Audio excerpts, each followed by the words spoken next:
Okay, so good morning. Today I will teach you on how to section an object using simple objects for you to easily understand the concept about sectioning an object. So the first thing that you would do is to choose an object you are going to cut. So for example, this is a egg you want to cut. Then draw first the figure or the object. Add details to your egg. Then second step is to again duplicate the image of your egg. Add also some details.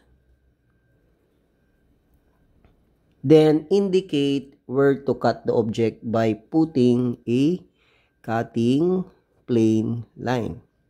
So this is our cutting plane line. The cutting plane line is composed of a long line, short, long line with perpendicular line with arrowhead. And also a alphanumeric symbol. Next, if you want another section view, then just add a viewing plane line on this part.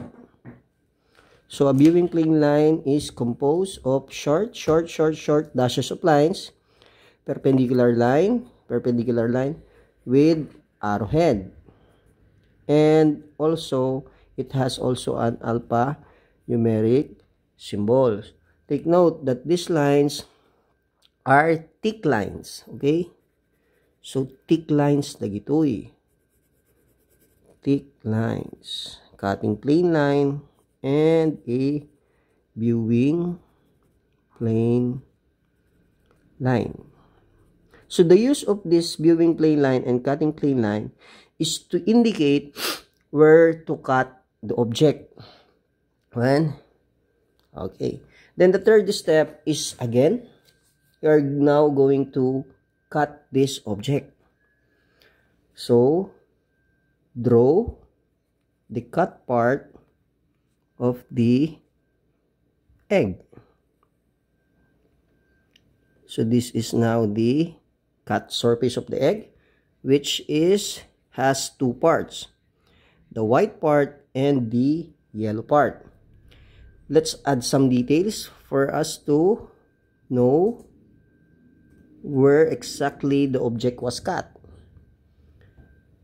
As after cutting the object, the cut part should be hatched with a section line symbol or a cast iron symbol. The cast iron symbol is the most common type of section line symbol. So this is the white part of the egg.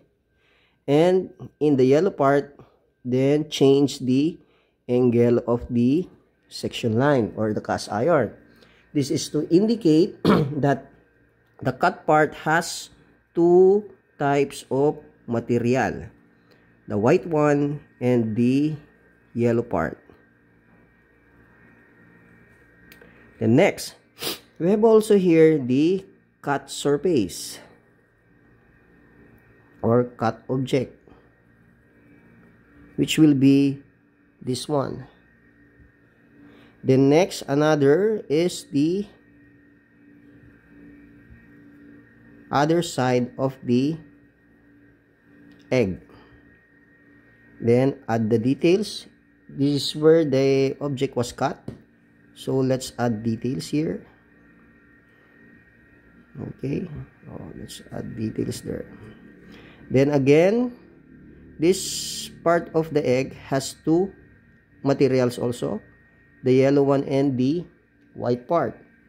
So again, we are going to add again a cast iron.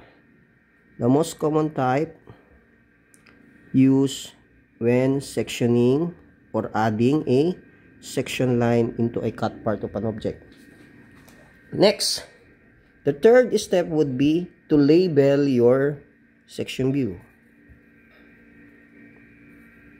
So, how to label your section view? So, let's fast track this one.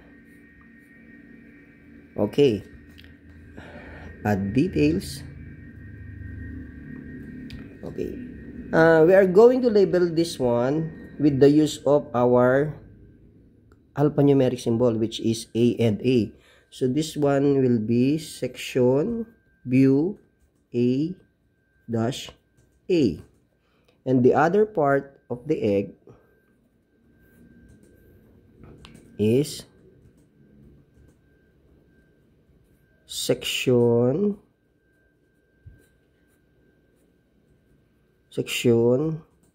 view B dash B.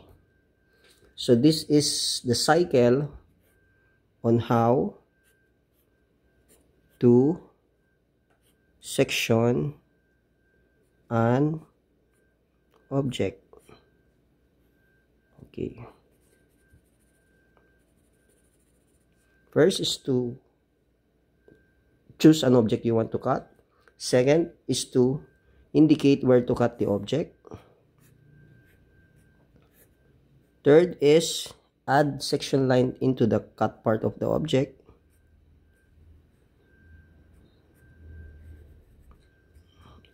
And the fourth step is to label your section view.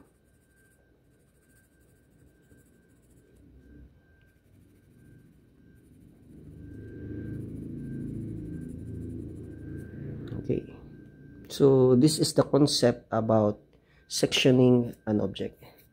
So thank you and good morning and enjoy.